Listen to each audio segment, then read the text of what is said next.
Tole. Kadhata nuuf godhatameef dhugaadha karaa addanoo guddaa galateeffannaa obboleessaan Waaqayyoo eebbisu jedhaati.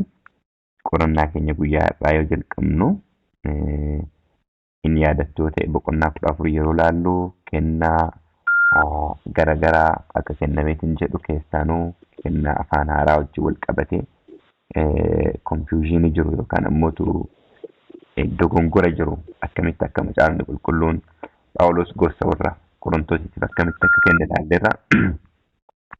Namoonni baay'een hojii ergamoota boqonnaa 2 irra jiruu fi tokkoffaa Qorontos boqonnaa 10 irra jiru garaagara jedhanii jedhu. Garuu garaagarummaan isaa iddoo inni itti dubbatamee fi namoota dubbatantu haalatti dubbatantu garaagara malee kennaa afaan haaraa afaanuma haaraa.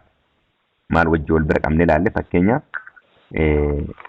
kennaan nama araarsuu kennaa hafuuraati. Garuu iddoo itti namni wal araaramu hin jirretti yookaan namni wal dhabee hin jirretti kennaan kun yeroodhaaf maal hin godhu jechuudha. Yeroodhaaf hin barbaachisu. Garuu immoo iddoo namni wal dhabe exactly kennaa araarsuu kun maal godha jechuudha hin barbaachisa jechuudha. Fakkeenyaaf namni hafuura hamaa baasu tokko kennaa akkasii Waaqayyoo kenneefi iddoo hafuurri hamaan hin jirretti hojiin isaa sun hin mul'ataa? Hin mul'atu. Hojicha mul'isu yookaan immoo hafuura hamaa baasuuf iddoo namni hafuura hamaan qabametti ka barbaachisu jechuudha. Akkasuma afaan haaraa dubbachuun iddootti namni afaan san dhaga'u jirutti yookaan iddoon afaan lallabu sun afaan hin beeknetti hin lallaba jechuudha. Yoo afaan haaraa iddoo namni hundinuu dhaga'u afaan tokkocha dhaga'utti inni afaan biraa dubbate namni san dhaga'u garuu afaan nama hundumaa yoo ka dhaga'u ergamoonni maal godhu isa dhaga'u ergamoota dubbachuu danda'a. Hafuuraan geggeeffamee qalbii kootiinis hafuura kootiinis karaa addaatti yeroo jedhu maal jedhaa ture? Qalbii kootiin jechuun waan ofii kootii beeku waan keessa kootti naafu jedha. Qalbii hafuura kootii yoo jedhu ammoo garuu erga jedhee ka'een booda deebi'ee maal hin godhu? Hin beeku. Sammuu isaa keessatti miti hafuuraan dubbate waan ta'eef jechuudha. Tole. Gara guyyaa addaatti seenuu keenya dura 14 lakkoofsa dhumaarra akkuma kanaan dura jiru dubbifannee gara 15tti seenaa. Wanti hundinuu garuu akka tolutti sabriidhaanis hojjetamuun irra jira jedha. Wanti hundinuu akka tolutti maalidhaan hojjetamutu irra jira? Sabriidhaan hojjetamutu irra jira. Tasgabbiidhaan jechuudha. 15 tokkorraa akkas jedhee jalqaba. Ammas yaa obboloota koo wangeela isa ani isinitti lallabe isa isin fudhattan isa isin ittiin cimtanii dhaabbattanii jirtan isin nan barsiisa jedha.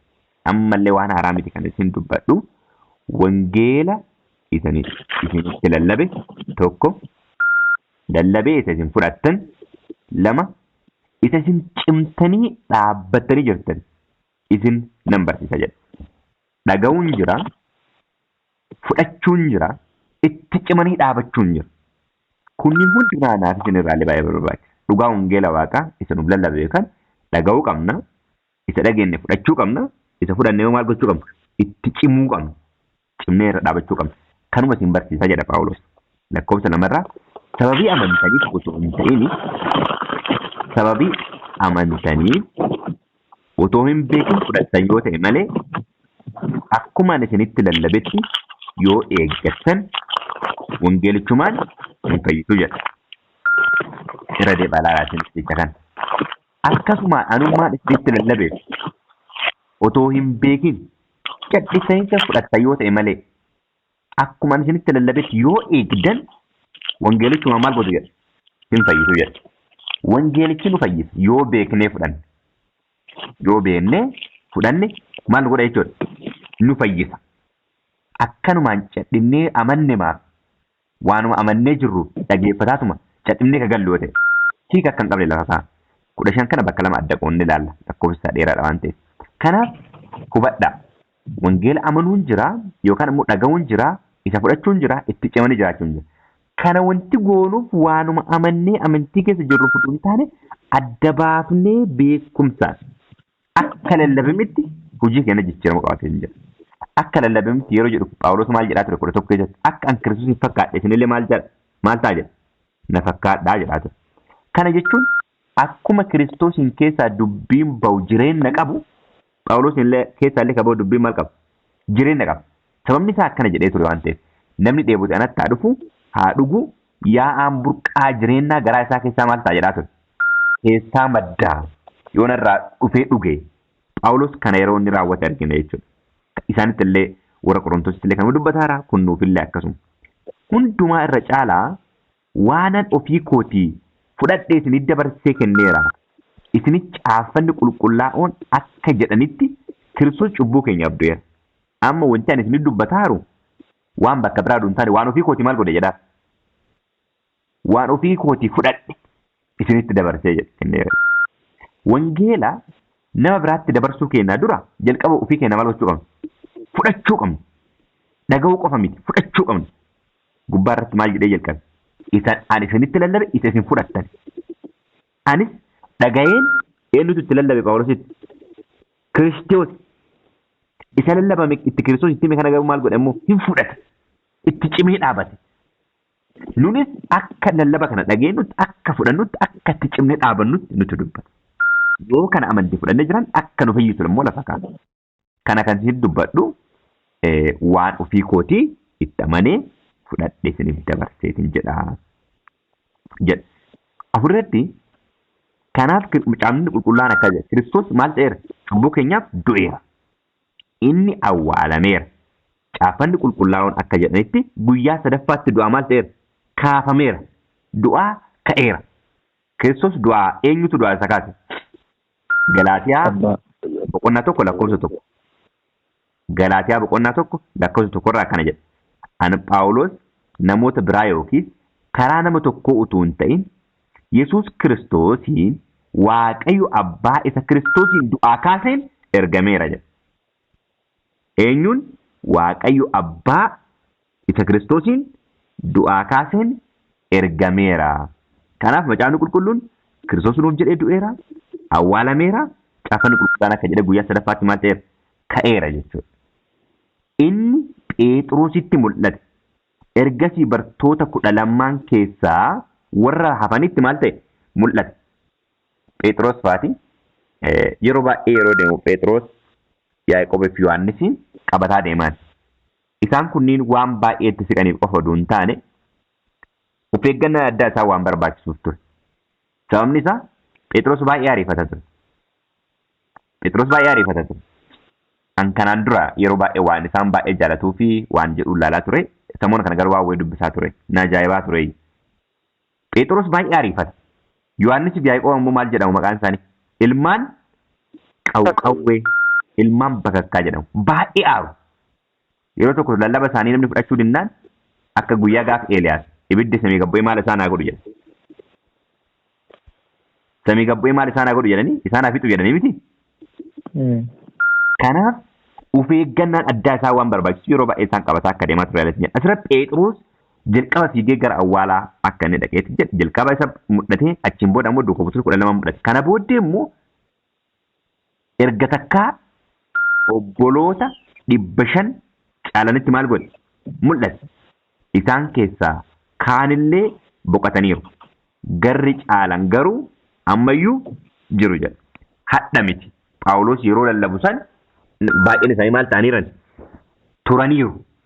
Amman jiru jechuu barbaadeeti miti. Amman jiru jechuu barbaadeeti miti. Yeroo itti lallabaa ture sanitti Phaawulos yeroo ofii waamamee warra Qorontositti lallabaa ture san warra yeroo san turan keessaa baay'een isaanii ammayyuu maal ta'u? Jiru jedhaadha jechuudha.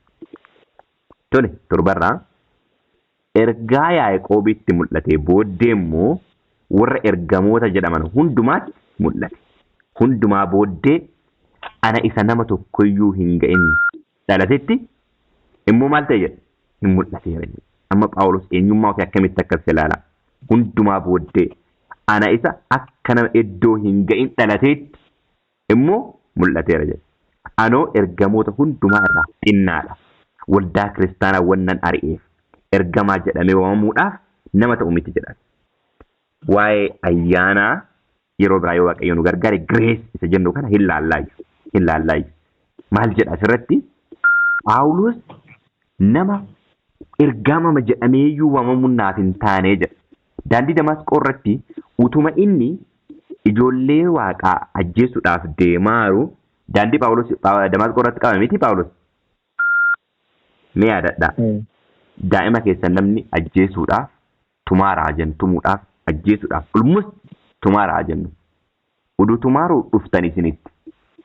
Itti dhuftaniiti nama kana qabdanii mi'achi kaayaa jettanii. Sammuu namicha kanaa keessa sammuu nama daa'ima keessan ajjeesuu heduu kana keessa maaltu jira? Yookiin ajjeesa yookiin hiisisa yookiin na godhaa dhiphina addaatu sammuu namicha kanaa qabata. Luki. Amma Phaawulos akkana uduu dhiphataa jirudha Kiristoos. Anaaniyaan iddoo maal jedhee ture? Namni kun cubbamaadha ijoollee kee ajjeesuuf deemaara akkami dhaqee itti dubbadha jennaani adda foo'eera isa hojii kiyyaaf maal isa godheera jedhee adda isa baaseera dhaqe jedhee ayyaan akkamii akka Phaawulos itti mul'ate mee ilaala. Phaawulos gaafa kana dubbatu an duuka butuyyuu jedhamee waamamuun maal hin ta'u jedhe naaf hin malu ergamaa jedhamee waamamuun nama ta'uuf miti. Amma garuu ayyaana waaqayyooti. By grace of God. Lakkoofsa 10 irratti jiru kun jecha ayyaana jedhu fa'i. But by grace of God. Ayyaana waaqayyooti. Ayyaana waaqayyootiin maal ta'e jedhe? Ani ergamaa ta'eera. Ayyaanni inni anaaf kennus utuu dhimma hin baasin hin hafne. An hundumaa irra caalaa itti dadhabee hojjedheera. Ana utuu hin ta'in ayyaana waaqayyoo kanaa wajjin jirutu itti dadhabe jedha. Kanaaf Phaawulos hojii hojjedhe kana hundayyuu anaa miti maaltu hojjete jedha? Ayyaana waaqayyoo. Baay'ee ayyaana jechuun isa nuti tilmaamnu kana caalaa ayyaana jechuun fakkeenyaaf nama tokko du'atu isinii murtaa'e haa jennu.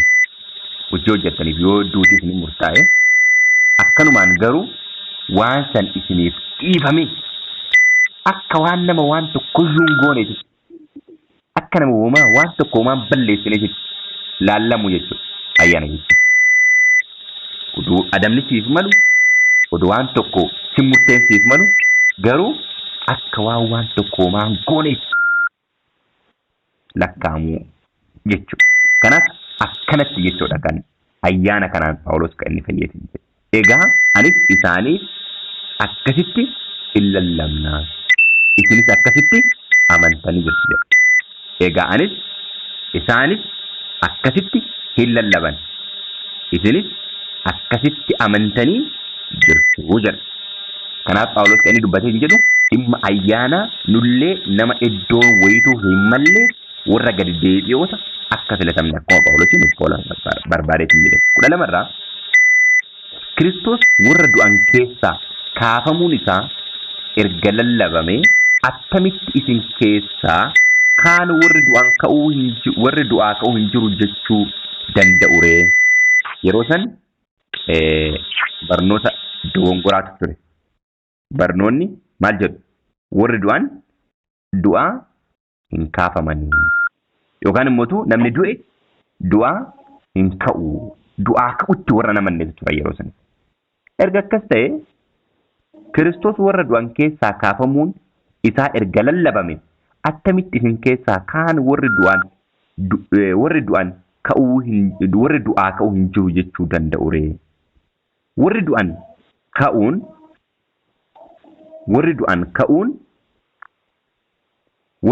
ka'uun hin jiru erga ta'e Kiristoos immoo du'aa hin kaafamne.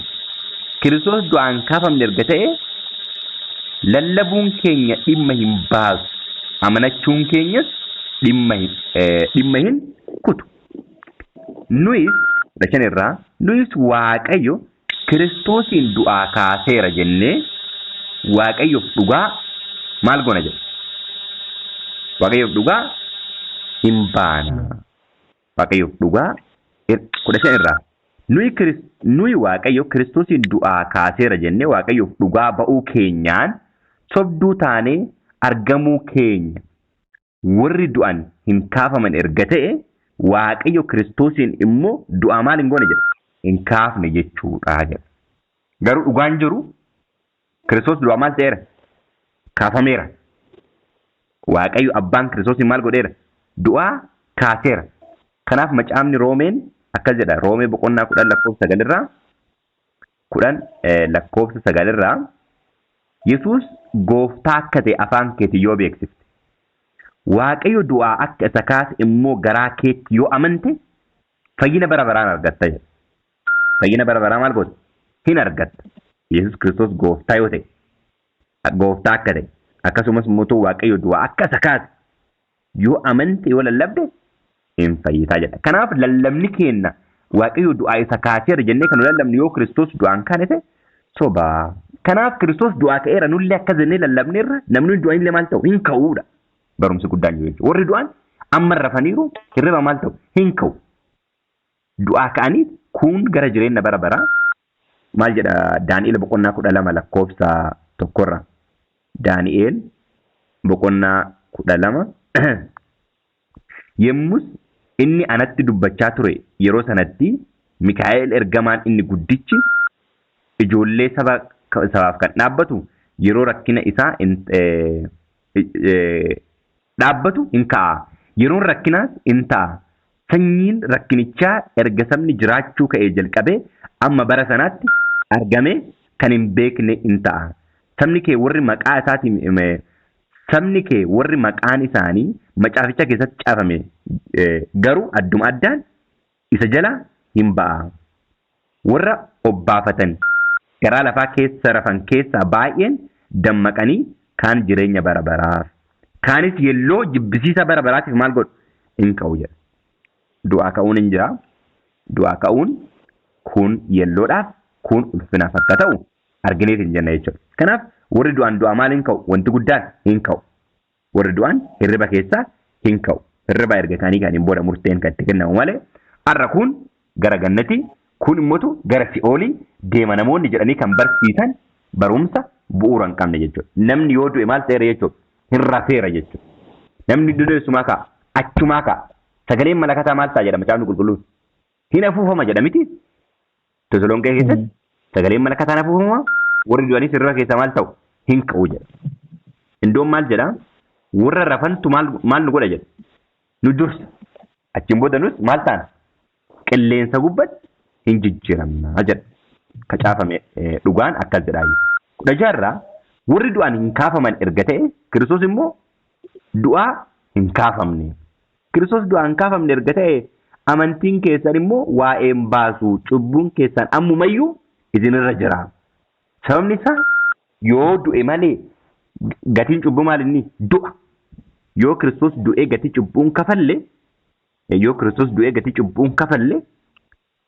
cubbuun keessan ammallee maal ta'e? Akkasumas jira.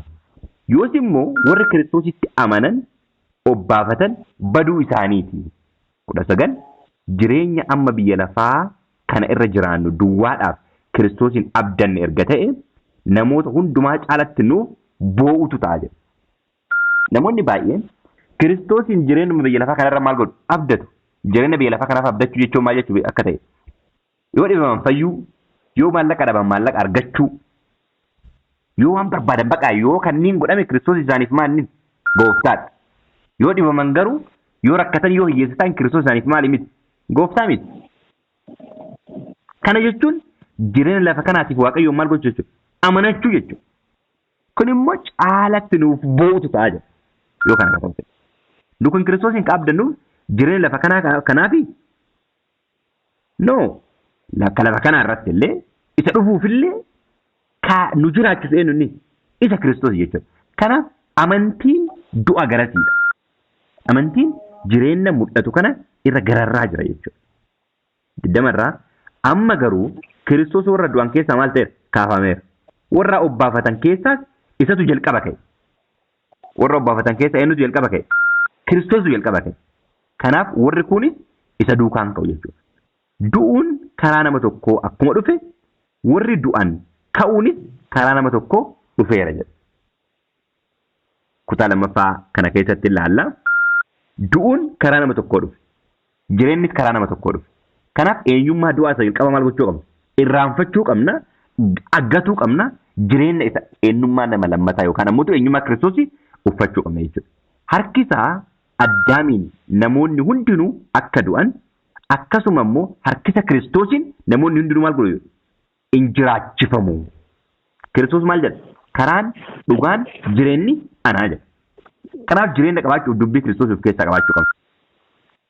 dubbii asii dubbadhu maal jedha Kiristoos jireenyas hafuurasi jedha. Dubbiin kun dhaga'uu qofa odoo hin taane gaafa hojii jijjiirreedha. Kan dubbiin nu dhageen jireenyas hafuuras ta'uu danda'u jechuudha. Deemsa dirraa kun hundinuu akka tarree isaaf qophaa'etti hin ta'a. Kiristoos jalqabatti ka'ee jiraata akkuma ta'e warri kan Kiristoosii ta'an yeroo inni deebi'ee dhufu maal ta'u jedha hin jiraachifamu jedha. Yoom ka'u obboloota kiyya yeroo inni deebi'ee dhufu kan isaan kaan 23 irraa mee Ingiliffaan illee dubbifnaayi. Onesimoos irraa illee dubbisuu dandeessu 23 irraa but every man in his own order. Christ is the first fruit. Afterward they that are Christ at his coming. Warri isaallee warri kan isaa ta'an yeroo dhufaati isaa maal ta'u isa wajjin kaafamu jedha. First fruitiin eenyuuni Kiristoos jechuudha. Yaada first fruit jedhu kana Roomee boqonnaa 8 lakkoofsa 23 irraa argachuu dandeessu. First fruit of spirit jedha achirratti. Hafuura hangafa hafuura ta'eetiin jedhe eenyuuni Kiristoosiin akka ta'eetiin jedhe immoo karaa biraa keessa ilaalla jechuudha. Kanaaf hangafni isaa warri kan isaa ta'ellee gaafa inni dhufu jedha. At his coming jedha. Gaafa inni dhufu isa wajjin maal ta'u jiraachifamu. Ammaaf maal ta'aniiru jechuudha. Cheese rafaniiru jechuudha. Waa'een isaanii wanti beekamu hin jiru. Kan akkasii hubachuu qabu. Namni yoo du'e hin rafe jedhama malee du'a jalqabaati kun. Du'a lammaffaa irratti garuu maal ta'a? Hin bada completely.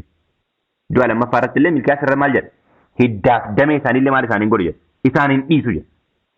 Completely akka badu lafa kaa'ee 24 irraa Kiristoos immoo gooftummaa hundumaa, aboo hundumaa, humna hundumaa golgoleessee mootimmicha deebisee Waaqayyo maal godha jedha? Waaqayyo abbaatti erga kennee booddee dhumni hin ta'a jedha. Waan hundumaa deebisee erga inni kennee booddee erga abbaatti kennee booddee 15-24 kana mee Onesimoos irraa maal jedha? Asiillee nan dubbisa Ingiliffarraa. And then comes the end when he shall have delivered up the kingdom to God, even the Father, when he shall have put down all rules and all authority and power. 24 irraa Onesimoos namni harka qabu jira? 15-24.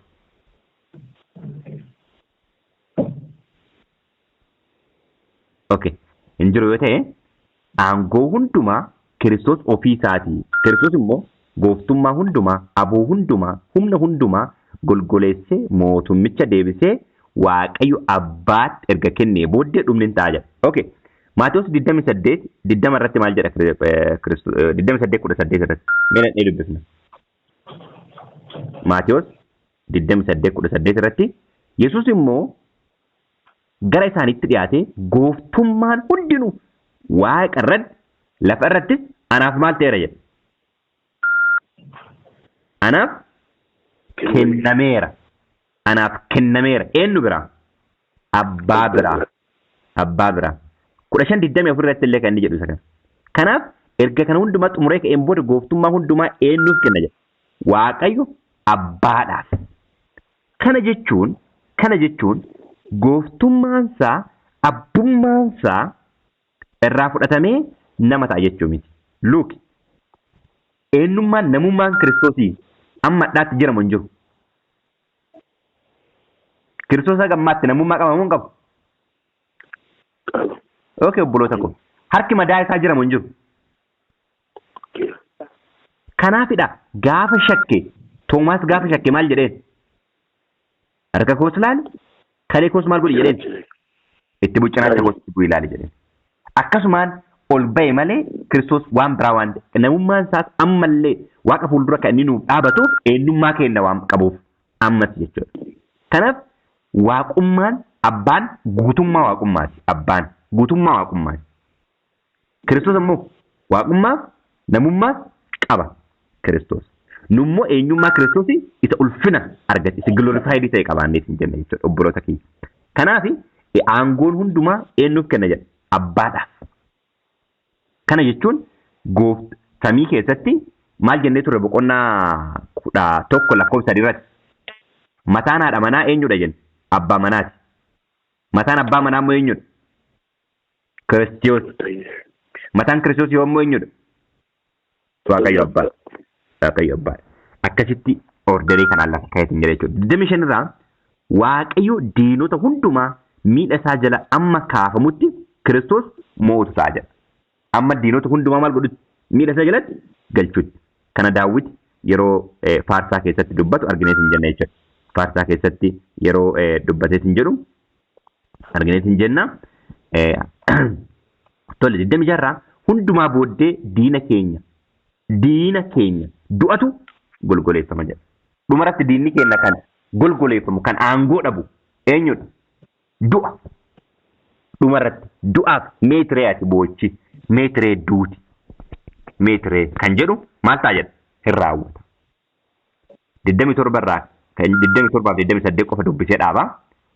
Caaffanni qulqullaa'aan Waaqayyo wanta hundumaa miila isaa jala galcheera jedha. Wanta hundumaa miila isaa jala galcheera yommuu jedhu Waaqayyo inni waan hundumaa miila Kiristoos jala galche immoo ofii isaatii miila jala akka hin galli maalidha jedha mul'ataadha jedha. Waan hundumaa inni miila isaa jala galche abbaan garuu miila isaa jala maal hin taane jedha hin galu. Kana jechuun abbaan mataa eenyuti? Mataa Kiristoosiiti. Wanti hundinuu ilma Waaqayyo jala yommuu galfamu ilmi Waaqayyo ofii isaatii Waaqayyo isa waan hundumaa miila isaa jala galche jala hin gala. Akkasitti Waaqayyo karaa hundumaan waan hundumaa irra hin ta'a jedha. Asxaamna boru asirraa jalqabna jechuudha. Kanaaf amma asirraa wanti guddaan nuti ilaalleetiin jennu Phaawulos jalqabarraa kan inni lafa kaa'eetiin jedhu dhimma dhugaatti qabannee jiraachuu. Achiin booda ammoo akkuma Phaawulos waamicha karaa addaa akka waaman. Isa waamne kan ammoo addunyaaf akka lallamu. Kana keessaa inni guddaan eenyummaan Kiristoosii du'aa ka'uun isaa jireenya keenyaaf akka jireenya kenneetiin argineetiin jenna jechuudha. Itti dabalee ammoo Kiristoos waan hundumaa yeroo kana godheetiin jedhu abbaan ammoo isa gararraa akka jiru. Yookaan kana jechuun akkuma tokkoffaa Qorontos 13 irratti ilaalleetiin jenne san jechuudha. Kanaaf abbaan waan hundumaa gararraa jira. Kiristoos ammoo waan hundumaa abbaa ta'anii aangoo hundumaa qabu eenyuuni? Kiristoosiin akkasitti jedhasina jechuudha. Boqonnaa 3 keessatti illee ilaalleerra wanti hundinuu keessanii Kiristoos ammoo kan eenyuti jedha. Isin kan Kiristoosiiti, Kiristoos immoo kan Waaqayyooti jedha. Tokkoffaa Qorontos 3:23 irratti. Kanaaf kana isa dhageenye jireenyaan hojiitti akka jijjiiruu dandeenyu akkuma Phaawulos jireenyaan akka lallabuu dandeenyu Waaqayyo kan dhageenye nuuf haa eebbisu. Ameen.